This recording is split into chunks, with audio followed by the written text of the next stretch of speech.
Hi అందరికీ నమస్కారం. హెల్తీగా టేస్టీగా ఇంట్లోనే శాండ్విచ్ ఎలా తయారు చేసుకోవాలో చూద్దాము. Carrot, onions, potato, capsicum, tomato, సరిపడినంత సాల్టు వేసేసి పచ్చివాసన పోయేదాకా కొంచెం వేగనివ్వాలి. తర్వాత గట్టిగా ఉండే పెరుగు, అంటే నీళ్లుగా కాకుండా ఈ విధంగా గట్టిగా ఉండే పెరుగు 2 స్పూన్స్ వేసేసి ఈ విధంగా కలిసేలాగా కలిపెట్టేసి పక్కన పెట్టుకోవాలి.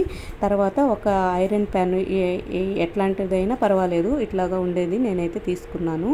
ఇట్లా ఉండేది తీసుకొని బ్రౌన్ బ్రెడ్, ఇది బ్రౌన్ బ్రెడ్ కొంచెం మంచిది కదా హెల్త్, కానీ ఇది తెస్తామన్నమాట ఎప్పుడు. తర్వాత స్టఫింగ్కి మనం ముందుగా రెడీ చేసింది పెట్టేసేసి లైట్గా పెప్పర్ వేసేసి అంతే అన్నమాట. 2 వైపులా గీ అయినా లేదంటే ఎనీ ఆయిల్ వేసి ఇట్లాగా ఎర్రగా కాలేదాకా ఉండనివ్వాలి, అంతే అన్నమాట. మనం చీజ్కి బదులు పెరుగు వేస్తాము. పెరుగు వేసినందువల్ల కూడా టేస్ట్ బాగుంటుంది, హెల్త్కి కూడా మంచిది కదా. అంటే చీజు అవి బయట కొనుక్కుంటే ఇట్లా కూడా చేసుకోవచ్చు.